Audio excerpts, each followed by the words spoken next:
Makalipas ang ilang araw, kinausap ni Ima Izumi si Naruko at sinabing siguro naman ay napapansin din nito na simula nang umalis ang tatlo ay tanging sina Teshima at Aoyagi na lang ang kasama nila sa practice.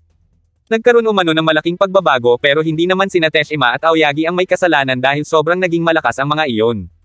Ang katotohanan umano ay humina na ang kanilang mga pagsasanay kumpara noong kasama pa nila ang mga third year, at naranasan nila iyon ng personal sa Inter-High ng taon na ito.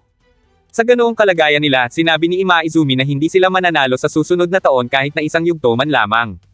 Natawa si Naruko sa mga sinabi ni Ima Izumi at sinabing ang magagawa lang nila ay ang mag-practice, pero sinabi ni Ima Izumi na dapat maging all-rounder din si Naruko tulad niya at iwan ang pagiging sprinter.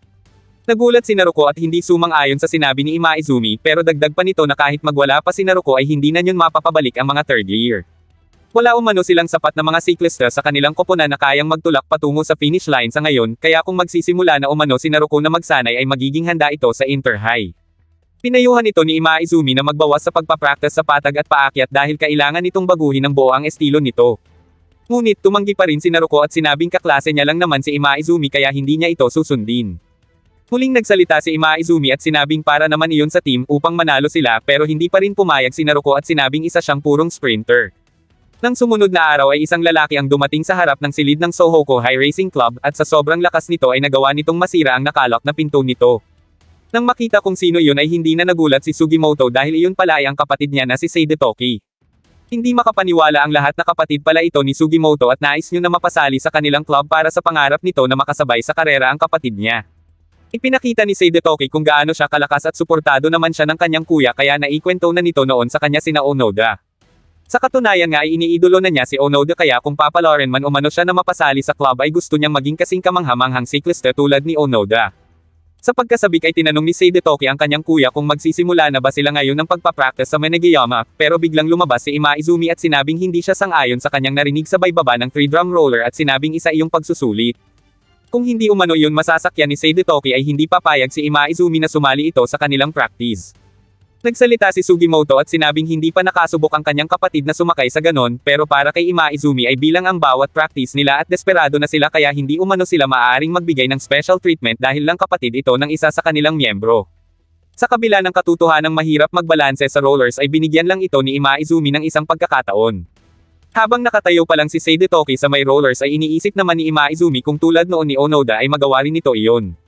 Natuwa si Sugimoto nang makapagbisikleta ang kapatid sa rollers kaya lumapit si Teshima kay Ima Izumi at sinabing maaari nilang isama si Seide Toki sa practice upang makita kung ano pa ang kaya nito.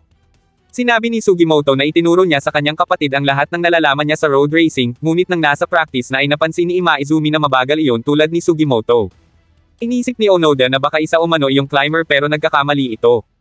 Hinintay ni Onoda si Seide Toki para turuan ng estilo sa pag-akyat habang sinasabi naman ni Ima Izumi kay Teshima na nag-aaksaya lang si Onoda ng oras dahil kung may anumang bagay umano na espesyal kay Seide Toki, iyon ay ang pagiging perpekto sa pag-sync o pagsabay sa kanyang kuya.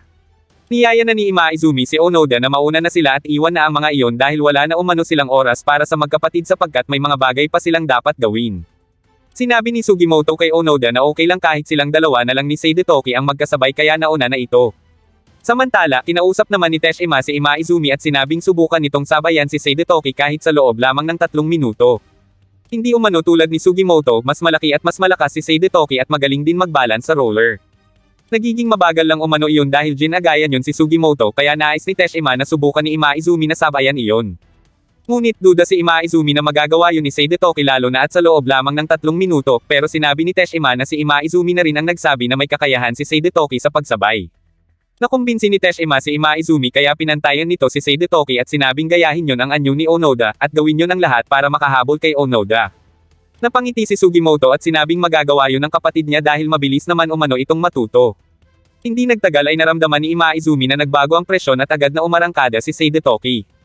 Saglit lang nitong tinakbo ang papunta kina Onoda bagay na ikinagulat ng mga ito, habang sinasabi naman ni Ima Izumi sa kanyang sarili na 2 beses nang nagawa ni Seide Toki ang hamon niya kaya napaisip siya kung nagkataon lang ba iyon o hindi. Pagkatapos ng practice ay nilapitan ni Ima Izumi si Seide Toki para purihin pero nagulat si Onoda sa kanyang itsura dahil halatang halata na pilit lang ang kanyang ngiti, pero kahit ganon ay pinasalamatan pa rin siya nito para umano sa pagkain. Kinahapunan ay kinausap ni Naruko si Teshima sa silid ng kanilang club upang magpaalam ng 3 araw na pagpapahinga sa practice dahil kailangan umano nito na makapag-isip ng maayos kung anong landas ang dapat niyang tahakin. Dagdag pa nito na baka may posibilidad na umayaw na siya bilang sprinter, bagay na ikinagulat ni Teshima at sinabing makakaapekto iyon sa kanilang team dahil kay Naruko ipinasa ni Tadakoro ang role sa pagiging sprinter. Gayunpaman, desidido pa rin si Naruko na magkaroon ng 3 araw na bakasyon para bumalik sa bahay nila sa Osaka para hanapin ang sariling sagot. Dahil batid ni Teshima na masyado yung mabigat na usapin para pag-usapan sa iba ay sinabi nito kay Naruko na manatili sa Osaka hanggat gusto nito. Kinabukasan ay agad na umuwi si Naruko at pagkatapos ng buong araw na paggagala, pakikipagkita sa mga kaibigan at kapamilya, at kumain ng masasarap na pagkain ay naisip ni Naruko na kailangan niyang pumunta sa lugar kung saan nagsimula ang lahat. Nagtungo siya sa lugar kung saan niya natutunang mag-sprint sa pamamagitan ng pakikipagkarera araw-araw, ang itinuturing niyang home course. Nagbisikleta ulit siya doon at nakasabayan niya ang ibang mga taga-ibang school at nakilala siya ng mga iyon bilang isa sa mga miyembro ng nagkampyong team sa Inter-High. Habang pumapadyak ay iniisip ni Naruko ang pagiging sprinter niya na para sa kanya ay hindi ganoon kadaling talikuran, nang bigla siyang lapitan ng nagpakilalang sprinter ng Handai High School na si Kakamoto. Naghamunan sila na magkarera kaya inisip ni Naruko na kapag natalo siya doon ay matatalo siya bilang sprinter, kaya ihihinto niya na umano iyon at agad na nagsimula ang kanilang karera. Mapapansin na medyo nauuna si Kakamoto sa una at ikalawang lap, at sa ikatlong lap ay ipinakita na nito kay Naruko ang dahilan kung bakit umano ito binyansagang Night Dragon ng Rockhouse Winter Wines. Nagulat si Naruko nang umilo ang mga gulong ng bisikleta ni Kakamoto at pagkatapos ay pumadyak pa ito ng mas mabilis dahil nalalapit na ang finish line. Ngunit sa huling metro ay nagawa ni Naruko na unahan ito patawid sa finish line kaya siya ang nanalo. Pagkatapos ay ang sprinter naman ng Nara Sanri Academy na si Daitsubo ang humamon kay Naruko. Ipinakita nito ang kanyang kakaibang bisikleta na tinatawag na track bike na sikat umano sa Europe. Maya-maya pa ay nagsimula na ang kanilang karera, at tulad sa nauna ay si Naruko muli ang nanalo, kaya napagtanto nito na mas lumakas at mas bumilis pa siya ngayon, kaya naman sinabi nito sa kanyang sarili na hindi niya magagawa ang sinabi sa kanya ni Ima Izumi dahil hindi niya kayang bitawan ang itinuturing niyang regalo na meron siya. Sinabi ni Naruko na ang susunod na karera ang magiging panghuli niya, at kung mananalo ulit siya ay ipagpapatuloy niya ang pagiging sprinter. Ngunit nagulat siya nang ang sumunod na humamon sa kanya ay ang ace ng Kyoto Fushimi na si Midosuji. Naalala ni Naruko na tinalo nito ang ace sprinter ng Hakone Academy na si Shinkai. Pero kahit ganoon ay hindi pa rin ito aatrasan ni Naruko sa hamon nito na 10 lap o 6 na kilometro na karera. Pero dahil si Midosuji iyon ay hindi iyon magiging masaya sa karera lang kaya dapat ay may isusugal o itataya sila na importante sa kanila. Pumayag si Naruko at sinabing napagdesisyonan niya na naman iyon sa sarili niya kahit sino pa ang makalaban niya, na kung siya ang mananalo sa ikatlong karera ay ipagpapatuloy niya ang pagiging sprinter, at kung hindi naman ay bibitawan niya na iyon. Naging interesado si Midosuji sa itinayang iyon ni Naruko kaya naman sinabi niya na rin kung ano ang itataya niya sa karerang iyon.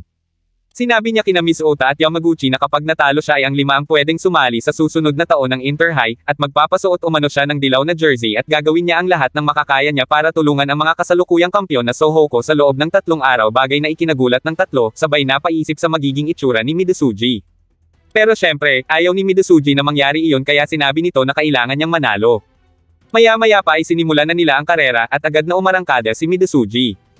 Gayunpaman, hindi rin naman magpapatalo si Naruko kaya matindi ang laban nilang ito ni Midosuji. Bawat natatapos nilang lap ay pabilis sila ng pabilis, at doon ay napansin ni Naruko na iba si Midosuji kumpara sa mga nakalaban niya na noon. Mas malakas din ito kumpara noong Inter-High kaya naman dahil nauuna ito sa kanya ay inesor siya nito tungkol sa pagkapanalo nila noon na siya namang naging lakas ni Naruko para umusan si Midosuji. Nagpalit si Naruko ng gear at sinabing tapos na ang laro dahil oras na para umabante upang manalo at patunayan na siya ang pinakamabilis na sprinter. Namangha ang mga manunood sa sobrang bilis ni Naruko, at sa mga oras na ito ay nasa pang 7 lap na sila kaya bahagyang nakaramdam ng kaba si Miss Ota dahil makukulangan sila ng isang miyembro sa Inter-High kapag natalo si Midosuji. Kikilos na sana si Miss Ota para tulungan si Midosuji, ngunit bigla itong pinigilan ni Ishigaki at sinabing hinihintay ni Midosuji ang sandaling iyon para sa isang tao na kasing lakas nito sa pisikal at mental upang tanggapin ang hamon ni Midosuji. Dagdag pa ni Ishigaki na mula nang matapos ang Inter-High at nagbago na ang estilo ni Midosuji dahil nagsimula na iyong maglaan ng pansin at magbigay halaga sa bawat pagsasanay at bawat laban. Para umanong may hinahanap si Midosuji na sa tingin ni Ishigaki ay parang naghihintay iyon ng isang bagay na magpapalaya sa kanya mula sa kanyang kublihan, na parang isang insekto na binabasag ang kanyang exoskeleton upang maging mas malakas at mas malaki, at sinusubukan din niyang alisin ang kanyang lumang anyo upang magbago. Maya-maya pa ay nagsimula ng magbago ang anyo ni Midosuji na animoy nagkakaroon ng mga pakpak kaya sa pang-8 lap ay pansin ng mga manunood ang pagbilis nito. Hindi nagtagal ay nagawa na nitong maabutan si Naruko na kanina ay nasa kalahating lap ang lamang sa kanya. Humanga si Naruko kay Midosuji pero sinabi nito na hindi niya hahayaang makaabot iyon sa kanya. Gayunpaman, naramdaman ni Naruko na iba si Midosuji at hindi nagtagal ay nagawa na siyang maungusan nito. Sa huling lap ng karera, nais ng dalawang sprinter na nakalaban kanina ni Naruko na ito ang manalo sa laban dahil sa kakaibang paghataw niyon kanina patungo sa finish line, kaya nagkasundo sila at ipinag-cheer si Naruko. Nang mga oras na iyon naman ay nagdudugo na ang ilong ni Naruko habang sinasabi na siya ang mas sanay sa track na iyon at siya ang genius sprinter ng Naniwa, kaya siya palagi ang nananalo kahit sa anumang kalagayan o sitwasyon. Hindi nagtagal ay inalis na ni Naruko ang tumbler sa kanyang bisikleta para mas gumaan iyon, at pati na rin ang upuan ng bike sabay sabing siya ang mananalo. Sa huling 120 metro, mas binilisan pa ni Naruko dahil para sa kanya ay hindi siya maaaring umalis sa pagiging sprinter dahil iyon ang kanyang paraan ng pamumuhay at ang kanyang karangalan. Ngunit sa huli ay natalo pa rin siya ni Midosuji kaya napasigaw na lang siya sa galit at pagkadismaya sa kanyang sarili. At para panindagan ang kanyang itinaya sa karerang ito, sinabi niya kay Midosuji na tatalikuran niya na ang pagiging sprinter. Habang nagpapahinga ay natutuwang sinabi ni Midosuji na naulagasan na ng isang pakpak ang Sohoko, pero nagsalita si Ishigaki at sinabing maaaring bumalik pa rin si Naruko sa karera. Nagtaka si Midosuji kung ano ang ibig sabihin ni Ishigaki pero sinabi na lang nito na ang mga pagkabigo ay nagiging dahilan ng kalakasan ng tao.